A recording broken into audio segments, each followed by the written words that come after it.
Let's go. Let's go. Oh, Do you want to? sorry. I'll let you. Next one. I'm excited and I feel relaxed and I'm ready to party. Let's say sorry. You don't need to do that. You don't need to apologize. It's a fucked up female habit. You don't need to be sorry for anything ever. Can you guess what every woman's worst nightmare is? I don't have rage issues. I have nothing to prove to you. When I'm good, I'm very good. But when I'm bad, I'm better. I say when it comes to stardom and Lauren, there are no accidents. Hi, Karen Peterson. Hello, everybody, and welcome to Citizen Dame, the podcast where we love movies and we love music and we love music in movies. I am Lauren Humphries Brooks, and with me, as always, is Karen Peterson. Party on, Karen. And party on, Lauren. I was like, I have to do that. I have to. I've actually wanted to do it every single time I have introduced this podcast for whatever year we're on now, 7 years. Like, I really, really have. And I never did it. And I finally got to do it. Thank you. I love it. Before we get into our movie this week, how are you doing, Karen? You know, I'm doing okay. I'm here. We made it another week. Yay. Yeah, we were saying before we started recording that for some reason last week it was like Monday was 3 days. Mm-hmm. And then Tuesday happened, and then now we're here at Sunday. So I don't know. I don't understand how time works anymore. It literally on Thursday, I'm not even kidding. I got to work at 7 because I get to work at 7, and I sat down to do something. And I blinked and it was 11:30. Like, what happened? And my to-do list was not getting shorter. It was just getting longer. It was frustrating. I don't know. I think that 2025, we've entered like some kind of a time warp and just weird shit has been happening. I hope that we get a do-over or something. I don't know. Yeah. Seriously. Yeah. So for this week, we are actually going to go through a time warp in a certain sense. So this past month, we've been doing Penelope Spheeris films and talking about her punk documentaries and her, like intense exploitation film about the punk scene in the 1980s. And now we're going to talk about the film that actually kind of made her like it's her probably her biggest film, and definitely made her like more of a force in Hollywood.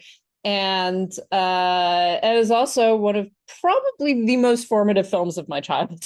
So we're going to talk about Wayne's World from 1992. And this was directed by Spheeris and written by Mike Myers and Bonnie and Terry Turner. It's based on the SNL sketch with Myers and Dana Carvey, where they play Wayne Campbell and Garth Algar, two sort of slackers, I guess, metalheads living in Aurora, Illinois, where they pretty much just host a public access show and then go to like metal concerts and hang out.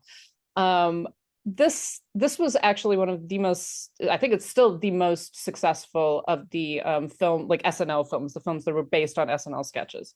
Yes. They're actually pulled up the numbers. There have been 11 total. What was the first one, Lauren? Do you remember? Blues Brothers? Yes, in 1980.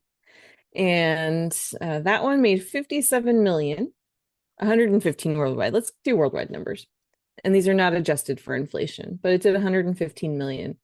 Wayne's World did 183 million worldwide. And also produced a sequel, which was unfortunately not directed by Spheeris. And I like the Wayne's World sequel. It's a lot of fun. It's not, I don't think it's as good. It's a lot more polished in a lot of ways. And so you don't get that kind of slacker element to it in quite the same way. But the reason, there seems to be some debate about the reason for this. Supposedly Spheeris and Myers particularly clashed a lot on set. She has since said that this was sort of overemphasized, that it wasn't that big of an issue.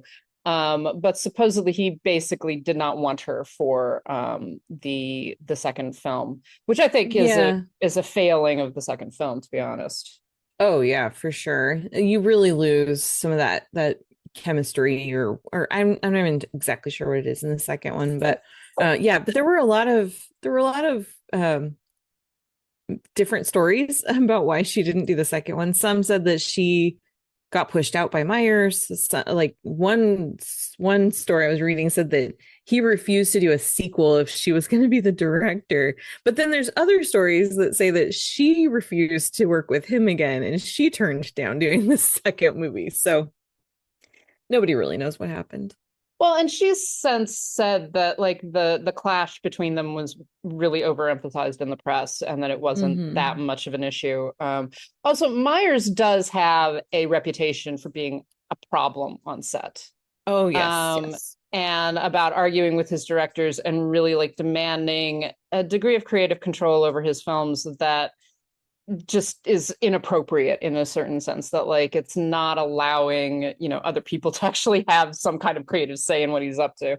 Yeah. Well, and with this movie in particular, and I'm not defending any bad behavior he might have exhibited, but with this particular movie, this was a character. Wayne Campbell was a character he created back when he was with Second City. So before he brought this character to SNL. So it's like, I mean, still don't be a dick on set, but like I can understand why he was a little bit more precious with this than he might have been with something else, because this was something that this was a character he really created. So yeah, and you've also got Spheeris, who is a female filmmaker in the 1990s, and has even talked about that this really did elevate her in a lot of ways. This gave her an opportunity that she wouldn't have had otherwise. And up until this point, she'd pretty much been known for the Decline of Western Civilization documentary. She had already made the second film in that series about the metal years. And it was interesting because I actually decided after I watched Wayne's World, I went back and I watched the metal years because it's about this subculture, right? And that Wayne and Garth are a part of. And I don't know, it's not like she's bringing all of that into Wayne's World, but I think that there is definitely one of the things that the film succeeds at is not just depicting the story of like Wayne and Garth in this funny comedy, but actually bringing in some of that sort of mise en scène of the metal scene itself. I think that that's something that Spheeris was actually probably paying attention to. You definitely feel like it's a fleshed out scene versus a stage set that they're performing on. Yeah. So as I said, this film came out in 1992. I checked the date. I would have been about 7 years old when this movie came out. And I am not 100% certain when I actually saw this film, because I remember I did not see it in theaters. I did rent it from Blockbuster. And I don't know when exactly. I would imagine that it would have probably been sometime at the end of 1992, beginning of 1993. That's my guess. So I would have been about 7, maybe 8 years old at this point.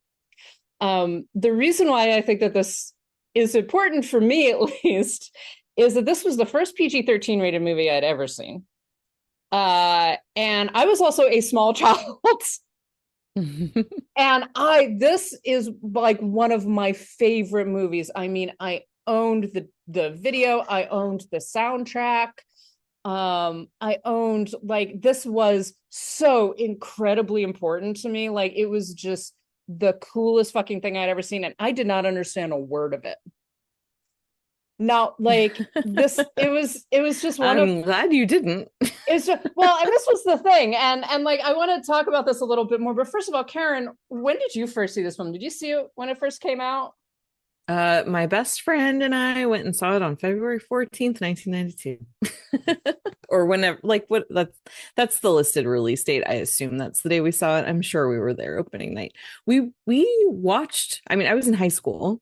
In 1992, this would have been like right around my 15th birthday. And we were big SNL fans. We loved Wayne and Garth. We loved Wayne's World. And yeah, so we were right in the range for it. Definitely watching it again much older, there are jokes that I didn't understand when I was in high school, because I mean, I wasn't sheltered by any means, but I was still a little young to understand some of some of the jokes. But this movie was totally my jam. And yeah, I watched it multiple times in the theater. Definitely bought the soundtrack. We all were headbanging. Like, I learned how to headbang because of this movie. Well, the Bohemian Rhapsody sort of performance, whatever the hell you want to call it, where they're in the car, is, I think, for many people of my generation, at least, that was the first time we ever heard Bohemian Rhapsody, was Wayne's World. Yeah. Yeah. I actually, bringing that up, I actually was doing a little bit of research because Wayne's World reinvigorated interest in the United States in Queen. I mean, I had heard We Are the Champions. That was a big, like, sports song. I had heard that. I had heard a couple of Queen songs. I just didn't know who they were. I didn't know anything about them. I had never heard Bohemian Rhapsody. And so I remember when I bought the tape, because I didn't have a CD player yet. Oh, yeah. I bought the tape and I was listening to it. I didn't know there was a whole intro section in Bohemian Rhapsody. I started playing it and I was just like, no, this is supposed to be Bohemian Rhapsody. What is this? And I kept playing it. I was like, oh. And so, but what I was reading was, and so because of the song being used in the movie, that reinvigorated interest here in the United States in Queen, and Bohemian Rhapsody actually charted again, and it got higher on the charts than it had the first time it was released in the 70s. I think that's great. Like, I did not, like I said, I was 7 years old. I did not know who Queen was. I may have heard Queen at some point because my parents, they would play Queen. They would play, like, Cyndi Lauper, stuff like that. And so I maybe heard them before, but this was definitely, like, it's embedded in my brain, that scene, really. Yeah. Oh, yeah. And I was actually talking with some of my friends who are about the same age, and I don't think any of them saw it right when it came out, but like several of them were like, oh yeah, like, we began on our group chat, we were texting each other lines from Wayne's World. Several of my friends were like, I need to watch Wayne's World again. I haven't seen Wayne's World in ages. It's this really, I think, kind of seminal film, at least for kind of the late Gen X and early millennials. Yeah, as definitely. like this major sort of cultural touchstone for whatever reason. And for me as well, so I was a kid. If you watch Wayne's World now, and having rewatched it just a couple days ago, yeah, 9/10 of the lines of the jokes in this film I did not understand. I didn't know what they meant. I did have a habit as a kid of, I really liked the sound of things. Like, I loved the Marx Brothers, and a lot of the times the Marx Brothers lines would go over my head, but I liked the way that they sounded. They sounded funny. And I think that was, for me, a lot of what Wayne's World was that it sounded funny. I did not know what most of these words meant, which I should not have, thankfully. I do remember my parents explaining, or trying to explain, I think in as PG-rated terms as they possibly could, some of the jokes to me.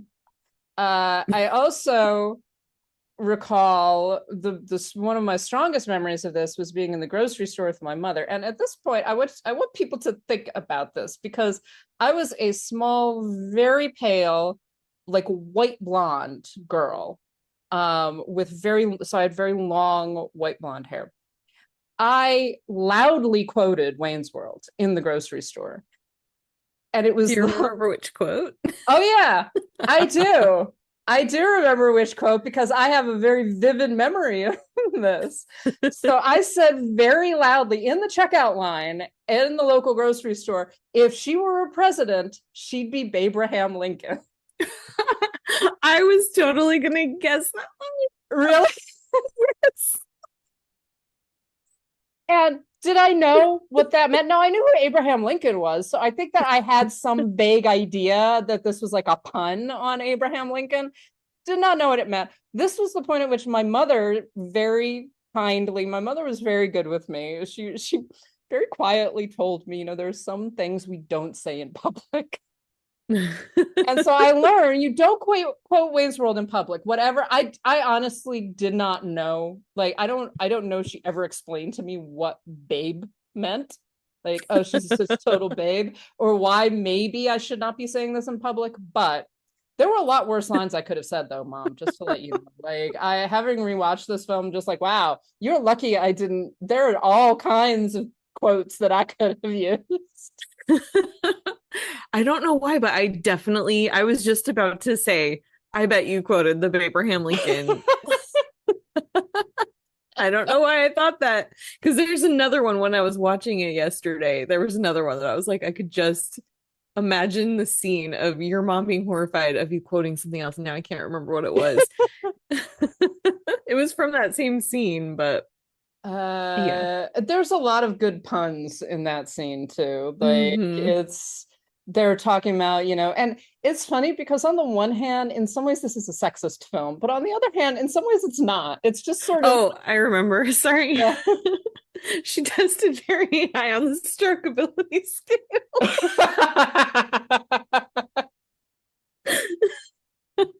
Yeah. Yeah, I do remember this was the first time I ever heard an asshole says what, or in this case a sphincter says what. Yeah. And again, didn't get it. I knew that it sounded funny, but did not know what. Okay, I also at 15 did not know what a sphincter was, so I didn't get that part, but I knew it was funny. So afterwards I was like, I found out what it was and I was like, oh, that's even funnier.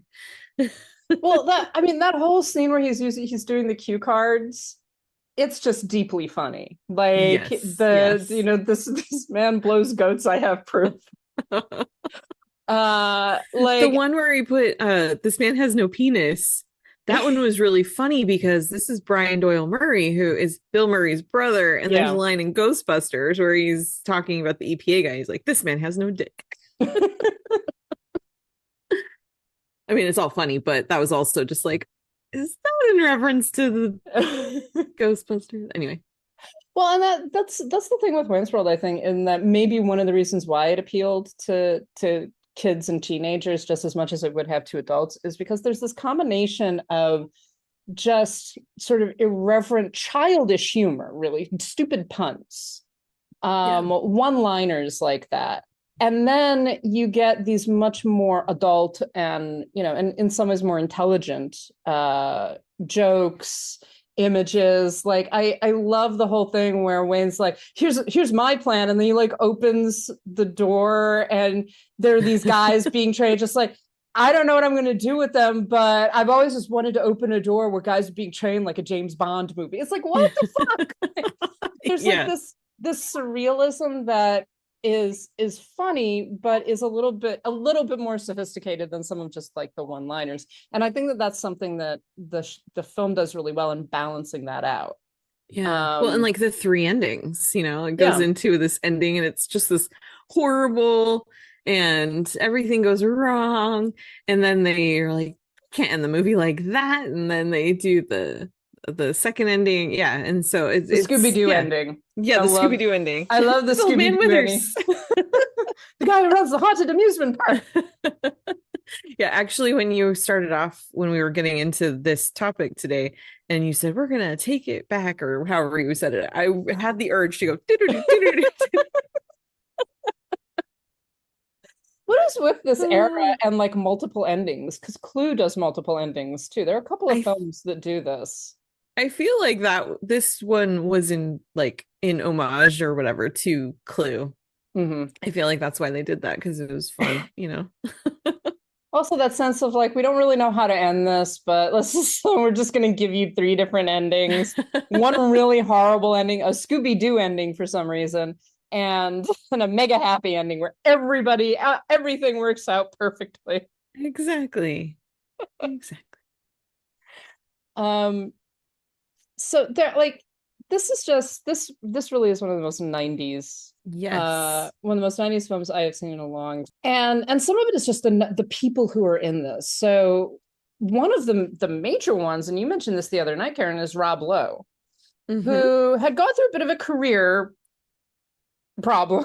Why don't you tell? I don't know the Yes. entire story about Rob Lowe because I was a small child and I was not paying attention to that. So why don't you tell Okay. us?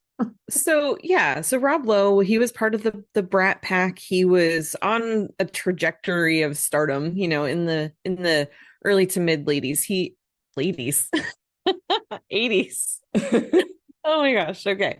In the early to mid 80s, he had starred in The Outsiders. He was part of that ensemble. He was in St. Elmo's Fire, which was one of the big ones. He had done all these big movies and was just really kind of on his way to superstardom, but he had a little trouble in 1988, and he was probably the first person, like the first star to be caught up in a sex tape scandal. And in this particular case, it was, I think he was 24, if I remember correctly. And he had met these two girls. They were down in Atlanta. He'd met these two girls and did a sex tape with them. The problem is one of them was 23. That's fine. That's not the problem. The other one was 16. And so underage. However, he says that she claimed that she was 18 and he believed her. And anyway, so the tape got out. It turned out she was only 16. He was not ultimately charged with a crime because in Atlanta, the age of consent was 14. So, and I mean, technically she couldn't give consent to be on a tape, but he ended up like paying her parents money and it kind of went away. But that really did a lot of damage to his reputation. And so he was just getting like from there, he just got really crappy movies, like really just nothing, kind of a lot of straight to VHS, that kind of stuff. And so then he gets cast as the villain in Wayne's World, and that completely changed his trajectory. He ended up getting clean. He went to rehab. I think that happened right before he went to Wayne's World. So this is like the first big movie he does after rehab. And he ends up meeting his wife because of this movie, and it completely changed his life. And then throughout the 90s, he just becomes a bigger and bigger star. And now most people have forgotten that even happened. So I mean, this was the first movie I'd seen Rob Lowe in. And so this movie always colors every other role for me, like even the ones where he plays very positive characters. Because he's a scumbag in this movie. And he's very good at it. Like one of the things I like about this film and have, especially rewatching it, is that you've got these character types, right? You've got the villain, right? And he's obviously a villain. He's like, okay, these guys are idiots. He's going to exploit them, etc. He's exploiting this public access show. But there's like not necessarily complexity, but there's like there's a complicated nature of his villainy, because it's not just, kind of snidely whiplash, mustache twirling. It's like you can hear him switching gears and being a sycophant. You can hear him just like, gaming everything. And so the dialogue is actually really, really sharp. And I quite like that about this film, that you've got there's an underlying intelligence to what could otherwise be this incredibly dumb comedy. And it's what makes the dumb comedy work, because you've got a whole bunch of people and writers who are being very sharp about the kind of stupidity that they're representing. Yeah. Well, and even with his character, Benjamin, he is a very handsome man. He's successful. He has a nice car. He lives in a really nice apartment, all these things. And he's, he seems to be doing very well for himself. The first frame of the movie is him sitting, watching TV in bed with a beautiful woman, which is, I believe, Ione Skye, by the way. Anyway, and so this is kind of his life.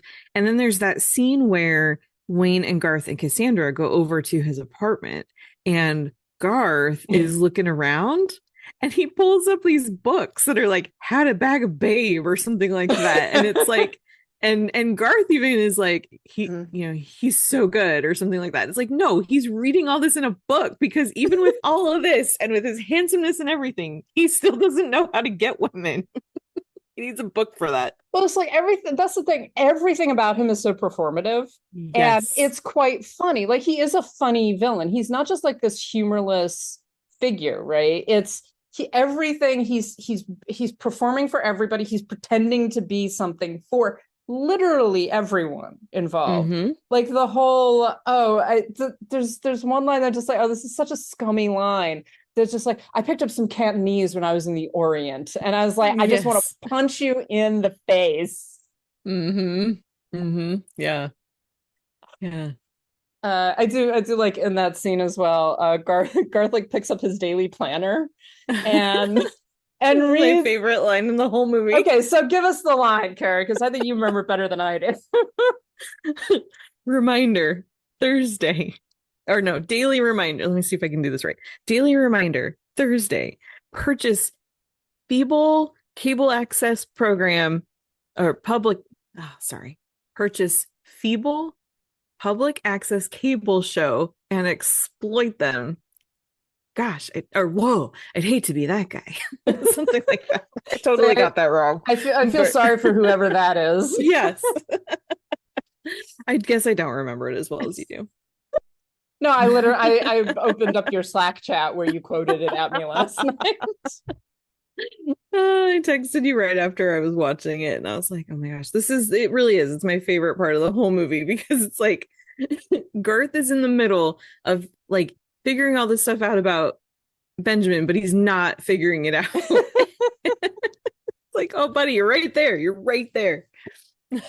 There's so much good like meta elements to this film. Like, I love when they are talking about sponsorship, and because part of the crux of the whole thing is that the reason why Benjamin etc has bought Wayne's World is because he's got a client, Noah Vanderhoff, played by Brian Doyle Murray, right? And who's the owner of like a chain of video arcades, who it basically can't communicate with his audience, right? Needs to be able to communicate with his audience. And so the whole thing is like, oh, we buy this show that will appeal to kids and then basically insert the sponsor into the show. So that you're speaking directly to your audience and you're selling them shit. Like, that's the whole thing. So there's this whole debate about corporate sponsorship running throughout the thing. It's finally what like pisses Wayne off, etc.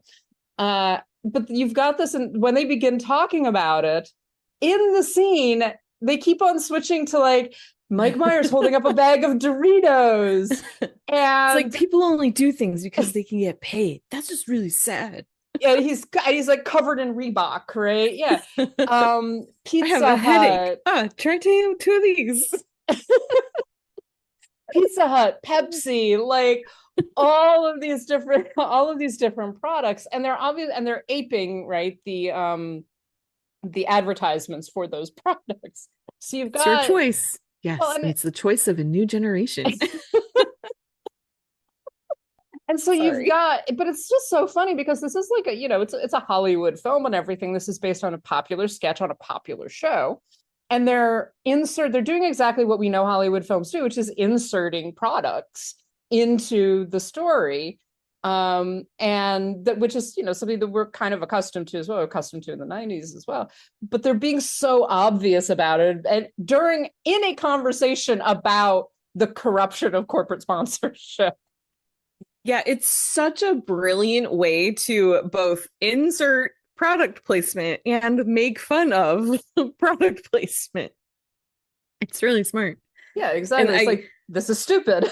Yeah. Well, and I meant to look this up, but I didn't end up getting a chance. But I was really curious about that scene, like which came first. Did they go to those companies? Like, did they write this and then approach those companies and say, hey, we have this? Or did they just go with whatever companies had already wanted to have a spot? Like I was just curious which happened first, but I didn't look that up. I apologize. Again, it's very 90s. It's very meta. It's very like, we have a lot of scenes of Wayne talking directly to the camera. The camera even responding to Wayne, like walking away Yeah. from him at one point. Or nodding. Uh-huh. Yeah. Yeah. And they're like, there's even at one point he says just like, only me and Garth get to talk to the camera.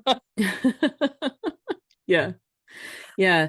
And then just like in terms of going back to the product and stuff, there's a scene where they're driving around town and you see things like the Payless shoe store, which is gone now, by the way.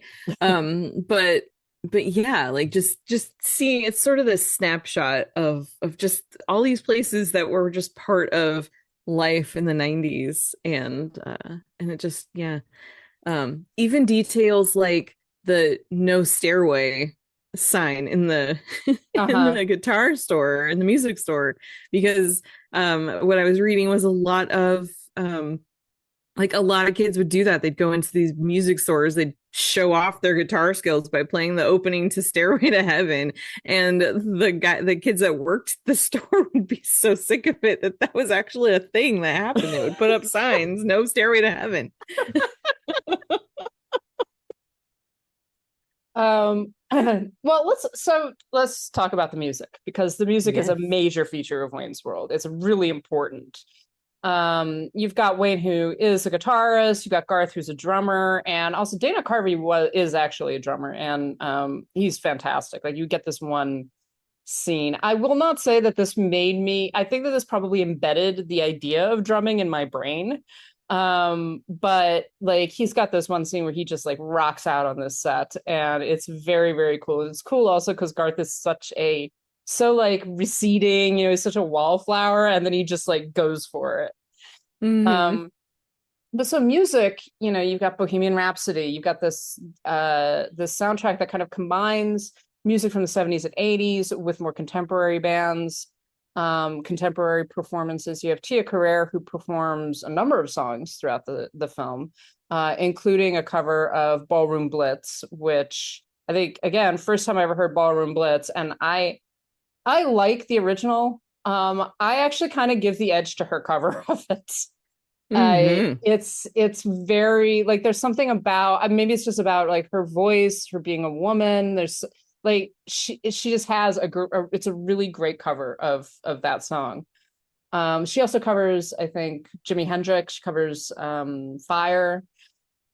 And then you've got like other references, particularly to the heavy metal scene in the 90s. So Meatloaf is the bouncer at the door of the gasworks. Yeah. Which I did not realize that until I watched it this time. I was like, that's Meatloaf. That's fucking Meatloaf. Yep. Actually, oh, sorry. No, go ahead. Well, I was gonna say, I know we already talked about Bohemian Rhapsody, but since we're on the subject of the music now, I found this article. This is from Guitar World from I don't even know when this was, June of 2017. So this would have been around when the movie Bohemian Rhapsody came out, and which Mike Myers plays in that movie. He plays one of the agents, I think. And anyway, so Brian May talked about how Mike Myers had approached him to give permission to use Bohemian Rhapsody in Wayne's World, and they were like, yeah, sure. But this actually, I just thought this was kind of cool. So Mike Myers asked Brian May to let Freddie Mercury see the headbanging scene from the car. And this is at the end of his life. Freddie Mercury actually died just I think a couple months before Wayne's World came out. But Brian May says, I took it around to Freddie, who was not in a good state at the time. He was confined to his bed, but I took it around and played it to him, and he loved it. Strangely enough, the humor in it was quite close to our own, because we did that kind of thing in the car, bouncing up and down to our own tracks. I just love that. Well, I mean, I do, man. I credit Wayne's World with like making an at least two generations like really into Bohemian Rhapsody. Like all of us know the lyrics. I do not know a single person in my generation that does that. Like as soon as Bohemian Rhapsody comes on, I was like, all right, everybody stop. We're gonna sing every single part of Bohemian Rhapsody. And Brian May goes on. There's a huge irony there because there was a time when we completely owned America and we would tour there every year. It seemed like we couldn't go wrong. And then we lost America for various reasons, which are now history. Freddie had a very dark sense of humor. He used to say, I suppose I'll have to die before we get America back. And in a sense, that was what happened. And it was Wayne's World, which came completely out of nowhere that made that happen. Wow. Yeah. Wow. That's, yeah. Well, and so one of the things that I like about this, and like I say, I rewatched the metal years, the second documentary in the decline of Western civilization, last night because I was like, I want to sort of look at what her kind of documentary representation of this subculture was.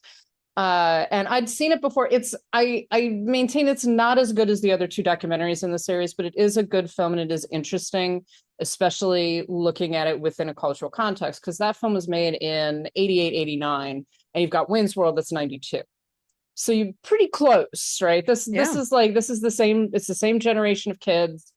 And one of the things I was actually struck by on watching the metal years is the way that kind of she brought some of that sensibility over to the mise-en-scène of Wayne's World, especially in those scenes in the gasworks and in like kind of concert venues where you've got these kids who are there to party and have fun. That's what they're there for, right?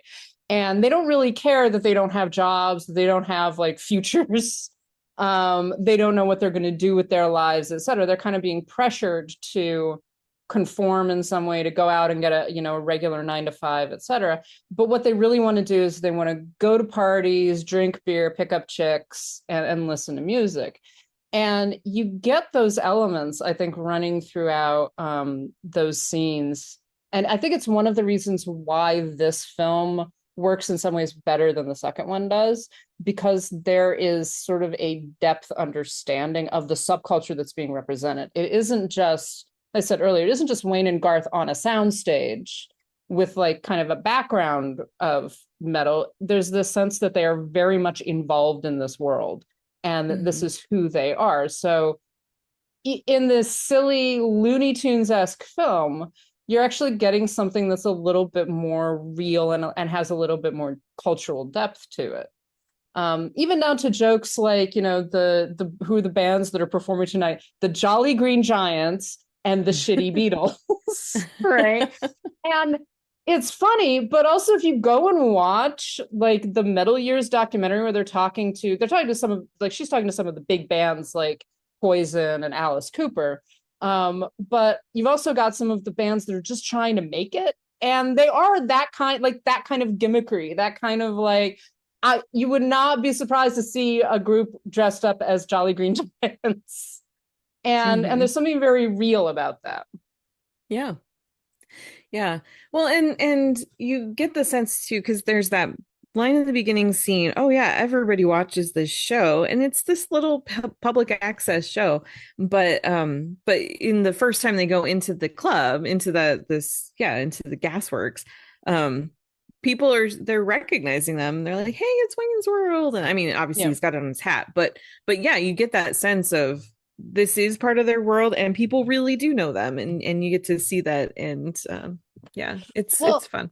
Yeah, and part of it, and I don't want to give Wayne's World too much credit for being a critique, but there is this element of critique that because part of the whole thing is like, how do I sell shit to these kids? And you get a whole scene with Noah Vanderhoff talking about, like how basically disrespecting his audience, being like, these are stupid kids who just keep on pumping quarters into video games, right? But he's incapable of communicating with them. Right. He doesn't know how to talk to them, really. And so the whole point of grabbing onto Wayne's World is to draw a connection between these kids that he thinks are idiots, right? That he thinks are like that their only real importance is the number of quarters they can pump into the machines, to games that they can't even win, right? And so part of the ongoing dialogue is that, yeah, there's this divide between the youth culture and corporate culture is trying to figure out how to sell to these kids. And they finally do it through Wayne's World. Now, of course, they bring him on to Wayne's World, and Wayne can't not make fun of him. Right. It's impossible because Wayne and Garth aren't actually stupid. And their audience isn't actually stupid. They have different values, and they know when they're being lied to. They know when a product is being sold to them. And so you've got this interesting through line running through it that is, again, not to give it so much credit of like, oh, this is a real investigation of corporate greed, but that's like part of the story. That's one of the major elements of it. Right. Well, and Benjamin uses that too to tap into something with Wayne and Garth when he's meeting with Wayne about buying the show. And he's like, no, I know you guys you're artists. You don't do this for the money. You don't care about the money. And they're like, yeah, we don't. But also, wait, how much? Because you still need money to survive. So it's like, yeah, you can do something for the love of it, but really, like, it's unreasonable to just also never get paid in life either. Well, and Wayne says it early on in the film as well, that he's had a number of minimum wage jobs. Mm-hmm. He has a expansive collection of name tags and hairnets. Yeah. But what he says, like, explicitly to the camera is, I would really like to do Wayne's World for a living. That's what he wants to do. And yeah, it's this, there's an offering there of like, hey, you can do this for a living. But you got to sell out to do it. Right. And again, the money issue is interesting because in the Metal Years documentary, there's this whole conversation about like most of these bands are not making any money, basically. Even the ones that are making money aren't making money. And there's this whole talk about, being exploited by managers, being exploited by kind of the culture around them, being exploited by each other as well. And what are you doing this for? And a lot of them kind of go back and forth between, well, if I wanted to actually make money, I wouldn't be doing this because it's impossible to make money. But I want to be famous. I want to, be successful. You're chasing that ideal of being like Aerosmith or Ozzy Osbourne, right? Or Alice Cooper. Exactly. And so you're kind of chasing after that. Vast majority are not going to become that. But so there's this back and forth that's happening of like, I have to play music because that's what I do. That's what I can do. I don't want to work a 9-to-5 job. I can't work a 9-to-5 job. If I don't make it, like a number of these kids in this documentary literally say, if they don't make it, they're just going to kill themselves. Mm-hmm. There's no, for them in their worldview, there's no other option. Yeah. It's one or the other, right? So it's this combination of like, I'm doing it for the music because I love the music. I'm also badly want to make money so that I can survive. Mm-hmm. Yeah. Well, it's interesting the timing on this because just yesterday, completely separate from this movie or any of that prep, I was reading an article about how in in the last decade or so, people have really started to kind of sell out and undercut real professionals. And it was talking about how, like, fashion photographers, for example, it used to be, even 20 years ago, they would get 5 figures for one shoot, and they'd do, like an hour or two, and they'd get $20,000 to do that. And now these big companies, they're not paying that anymore because they can just find some 22-year-old with a camera and some good software that's willing to do it for $500. And for that 22-year-old, that's great. That's like, yes, I got $500. But it's like, what they don't realize is if they would have just taken the time to hone their craft, by and large, they would still be making 5 figures instead of 3. Mm-hmm. And how we see this across, so many different, areas of creative pursuits. I mean, look at how many people started off in blogging, and then they started just really selling ads and things, and then their content becomes whatever people will pay them to write about instead of whatever drove them to that in the first place. And then as that became more and more ubiquitous, just to get opportunities, people would start taking less money because they wanted to get that. They were underbidding to get opportunities that other people weren't. And now we're in a world where there's very little money to be found in blogging or podcasting, even, like all these things, because people started being willing to do it for so little. They started really undervaluing it. Yeah. And what you get is, I mean, honestly, what you get is dreck. You do get a lot of dreck. So like that kid who gets paid $500 is not going to produce an image, even with all the software in the world. You're still not going to produce an image that is going to be the caliber of someone like, Annie Leibovitz. Right? You're just not, because you're not actually taking the time to, as you say, hone your craft, and also you're not being given the opportunity to. Right. And that's part of the problem, because you got to be able to live. In order to hone your craft, you have to be able to live. But it's been, in some ways it's changed, and there are always ebbs and flows, but it's always the conflict between art and commerce, that you do it because you love it. Like, no one who has ever been an artist in anything continues to do it for an extended period of time because they hate it. Like, you have to love it, not because like, oh, you should just love what you do. It's like, no, you have to love it. Otherwise you would just stop doing it, because it would drive you crazy, because you're not going to be incredibly successful at it. Right. It's not just about loving what you do. It's about doing what you love to the point where you can do it for a living, which is what Wayne's goal is. And he gets that opportunity. Sorry. No, exactly. But what Wayne's World is depicting in a lot of ways, and it's still true today, is at, where are you willing to sacrifice your integrity? At what's, like, even at one point Benjamin says to him, well, it's the nature of the beast, right? And he's not wrong in a certain sense. Like, this is what he's selling. This is what his job is. And Wayne is unwilling to sacrifice what he views as his integrity and the integrity of his show, but he's also signed a lot of that away, simply by signing the contract to begin with. And he pisses off Garth because he basically abandons Garth. And Garth's whole thing, which I quite like, actually, having rewatched this, is that Garth's whole thing is not, how dare you like turn down this opportunity. Like, it's not about the money or anything. It's just like, you abandoned me. You just dropped me. Like, you left me alone, essentially. And that's the point of conflict between the two of them. It isn't Garth wants to sell out and Wayne doesn't. It's Garth is like, you don't do that to your friend. Yeah.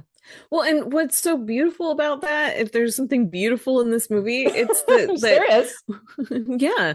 It's that before they get to that big moment and they have their big fight and everything, we've seen an entire movie building up Garth's crippling social anxiety, which, as I was actually thinking about this when I was watching it, I was trying to remember, is this the first movie where I've seen social anxiety depicted in a way that actually, even though it's exaggerated and it's really funny, it feels like something I've experienced, like internally. I haven't externally done some of the things that he does, but internally it's like you kind of want to just retreat sometimes or whatever. And it's really well done. He's so excellent in this. Yeah. But that's been really well established. And so when Wayne walks off and leaves Garth there, you totally understand why he is so terrified, and also why then he would be so angry at Wayne for doing that to him. Yeah, exactly. Well, I mean, even the scene that I just referenced when he plays the drums, right? And he's probably a better drummer than Wayne is a guitarist. Like, he actually, but Wayne has a great deal of confidence and Garth doesn't. And like, so you watch Garth like just absolutely killing it on this drum set, and a guy comes up to him and says like, "Oh, you're amazing, dude." Like, and Garth's response is, "Oh, I like to play." Yeah. Right. And it is that social anxiety. Like you said, there's a woman that he has had a crush on for ages that he won't talk to. Right. And I really like that scene where like Wayne and Garth and Cassandra are sitting in the donut shop, and and Cassandra's just like, just go, they're talking about how to approach this woman, just like, oh, women want you to go after them and everything. And Cassandra's just like, just go talk to her. I'm like, just go and talk to her. And then Garth has this whole like fantasy about playing Foxy Lady. Which, by the way, I should have known I was bisexual when I was like 8. I learned how to do that dance. The dance that Garth does, I probably could still do it. The dance that Garth does, so it's just like, yeah. To be fair, in the 90s, everyone was still on the bisexuality doesn't exist. So, Well, I was also 8, like 7, Right. 8 years old. I was not particularly aware of sexuality generally. No, of course not. I'm just saying, like, even if you were a little bit older and you would have still been told it's not a thing. So I'm just saying. Yeah, it's true. They're even as a teenager, it's even just like, well, I can either be straight or gay, one or the other. And I don't think I'm gay, because like, they're definitely men that I'm attracted to. So I must be straight. Exactly. Yeah. This was our struggle. Constantly. Yep. Let's talk really briefly about Tia Carrere, because I think that I appreciated her more rewatching this than I think I ever have. She's, first of all, great, fantastic voice. Like she performs more songs throughout than I think any other band does, obviously. Yeah, and she does her own singing, which is great. Crucial Taunt is her band. I think that's a great name for a band. So good. Makes no sense, but I love it. But like she's not just, something that I like about this is that there are elements of sexism throughout the film. But what I really like is that she's just not a trophy girl. She's not just like this fantasy woman that Wayne, gets. She's funny. She's a badass. She doesn't actually, if you watch her, she's kind of in a similar position that Wayne is, in that she wants to be successful. She wants her band to be successful. She meets someone like Benjamin who's kind of offering that to her. But she's also quite aware of, Benjamin's behavior as well. And there's this kind of balance going on between her wanting that success and wanting to go after that success and recognizing who can help her with that. And also, again, that maintaining her integrity. At one point, like, Wayne basically accuses her of having sex with Benjamin, and she gets pissed because she's not, first of all. And it's just this assumption that he has made about her, because obviously you must be fucking this guy. Mm-hmm. And I don't know, there's like an element throughout the film of her just being this much better realized character than I think I ever really gave the film credit for as a kid. Like, it's very focused on Wayne and Garth, but she's like quite hilarious. Some of her lines are hilarious. Yeah, she's great. I love Cassandra. I actually got to meet Tia Carrere at an event a few years ago, and she was just so nice. And I mean, a lot of times that's not always a gauge of whether celebrities really are nice or not, because they're going to be nice to the press, generally mm-hmm. speaking, and they're on their best behavior at events and stuff. But I will say she was lovely, and that was really nice. I mean, sometimes people are just very standoffish and they don't want to meet you, but she was just so cool. But yeah, like the way that she is represented, the way that Tia Carrere performs this role, I agree with you. I think because like there's this part where she's gone off to film a music video, and Wayne figures stuff out about Benjamin and thinks that he needs to warn her about this guy, and just kind of underestimates what she understands and what she knows, and she's very much aware, but it's like, to her, this is a means to an end. This is what I have to do to get anywhere with. If I'm gonna do something with this music, I'm gonna have to make deals with sleazy people, and this one's offering me a chance. So and you see like that other edge of her struggles, that she's, her band is really well thought of in the club. and everything. But she's like one of we meet her. The first thing that she does is like beats up a dude for shoving her, right? Then she like talks to Wayne briefly and then just like, sorry, I gotta go. The manager is trying to screw us out of money. And you see her like going over and like yelling at this manager and fighting with him to get the money for the band. And like, I have the subtitles on because I couldn't actually hear some of the things that she was saying, but she was just like, these people are all here to see us, you know, we're making you money. So she's actually like advocating for her band and having this fight. And of course Wayne's like, oh, she's so cool. But that's the other thing. Wayne likes her because she's so cool, because she's like, she isn't, you know, he sees her at first and Dreamweaver plays. And it's like this very like, oh, this wonderful fantasy. But then he actually meets her, just like, oh my God, she is so awesome. Yeah. And she's also very opposite of his most recent ex-girlfriend, Stacy, who's crazy. And played by Laura Flynn Boyle. Yeah. She's great as well. The whole gun rack scene just cracks me up still. I love the way I don't even own a gun, let alone many guns that would necessitate an entire rack. Or like, aren't you going to open your present? If it's a severed head, I'm going to be very upset. It's very funny. Like it just is. Oh my gosh, this movie is great. I love it. Fun fact, by the way, Wayne and Garth's house is in, or houses are, their street is in Van Nuys. And in the scene where they're playing street hockey and she comes along on her bike and she's like, hi, Wayne. And then she falls over the car. My mom's aunt and uncle's house is in the background of that scene. They filmed it on my aunt and uncle's street. Wow. Yeah. That's fun. Yep. It is a delightful film. I like, you know, I like that it holds up. Like there's so many films from my childhood that, you know, I've rewatched me like, oh no. No dear. This wasn't quite as enjoyable. You know, it's still got that nostalgic value, but it's not quite as enjoyable as you thought it was. This one actually is still just very, very funny. It really is. You know, the Garth's line about Bugs Bunny. There's so many great one-liners, so many great scenes, and I will say, just as a final note for me from my childhood, I was obsessed with the song Feed My Frankenstein. I was obsessed. Like, as in, I thought this was the greatest song I'd ever heard. I do not know why exactly. I knew all the lyrics. Yeah, I did. I knew all the lyrics. What any of them meant, though. Didn't know what any of them meant. Loved it. Fucking loved Alice Cooper. Absolute like headbanger. I played it at birthday parties. I am not kidding. I played that soundtrack at birthday parties, and I would make everybody be quiet for Feed My Frankenstein.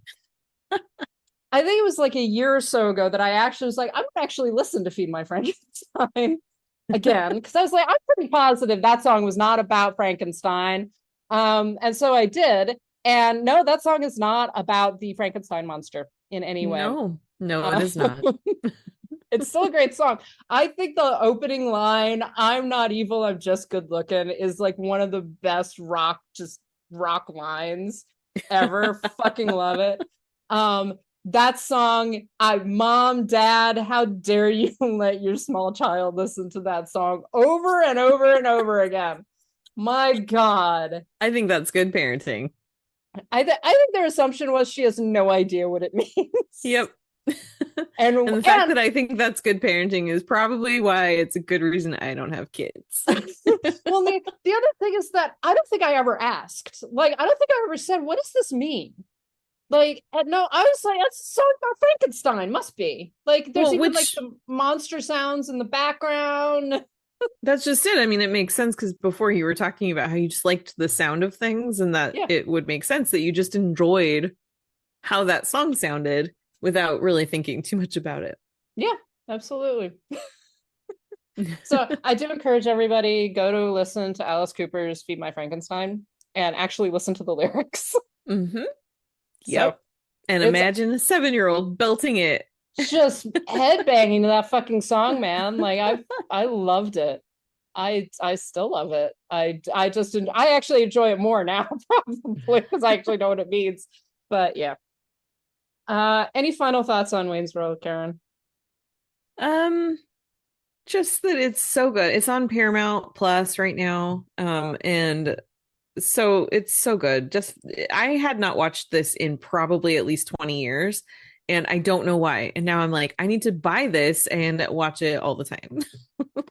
Yeah, I have to get the Blu-ray of it. I mean, it was one of my favorite movies as a kid, and yeah, I still love it.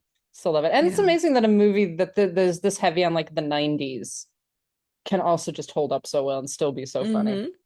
Yeah. Yeah, it doesn't feel dated. There's not things in it that are like, oh, that aged so badly. None of that. Yeah, no, not at all. So some of the product place, like the jokes about sponsorship and product placement are a little bit like just like, what the fuck is that for? Oh yeah, like who knows what Nuprin is now? Yeah. Yeah, it's just like, I don't know what that means, but okay. Right. But I love that's one of those things where it's like that's a nostalgia thing for me because those commercials and when it switches to black and white when Wayne's holding out his hand, it's like, yeah, that's what those commercials did. Little, So funny. yellow, different. Yep. All right, so that is going to close us out for this week, and starting next week, we're going to be doing this is an interesting series. We're going to be doing romantic films made or released in 1987. This is very specific. It is. There's a reason for it. We'll talk about that when we do it next week. There's a reason for it, but 1987 was a great year for films, which is what really we discovered as we were planning this out. So next week we're going to be talking about Moonstruck, which I'm very excited about as well. I've been wanting to talk about Moonstruck for so long. Peak Cher, peak Nicolas Cage, like Olympia Dukakis, just a really fun film all around. So that'll be next week. And of course, we want to thank our wonderful patrons who include Abby, Audra, Brian, Connor, Estefania, Ferdinand, Heather, James, Judy, Carriata, Matt, Michelle, Monty, Nanina, Noel, Robert, Steve, and Sharon. Thank you so much for supporting us, guys. And if you want to join their number, our Patreon is patreon.com/citizendame. We have bonus episodes, both for Our Flag Means Death, which we finished a little while ago. And we are currently doing all of the Alfred Hitchcock directed episodes of Alfred Hitchcock Presents, which I think the next one should be coming out sometime next week. And we are like, that's a lot of fun. It's a lot of fun to talk about. Yeah. We also have our Ko-Fi, ko-fi.com/citizendame, and our website is citizendamepod.com. You can also get in touch with us in a multitude of ways. Our email address is citizendamepod@gmail.com, and we are on Instagram and Blue Sky @citizendamepod and Letterboxd @citizendame. And of course, you can get in touch with us individually. Karen, where are you? I am on Instagram, Blue Sky, and Letterboxd @Karen M. Peterson. And I am on Instagram and Letterboxd @LH Business. So that will close us out for this week. Keep partying on. We'll talk to y'all later. Showing.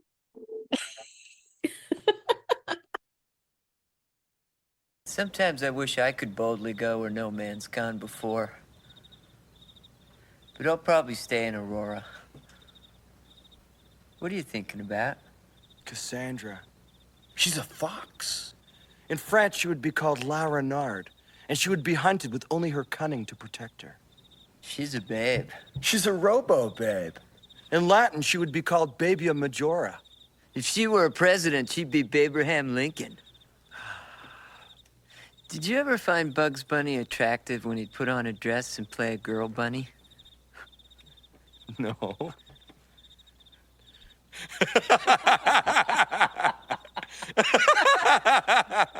No. Neither did I. I was just asking.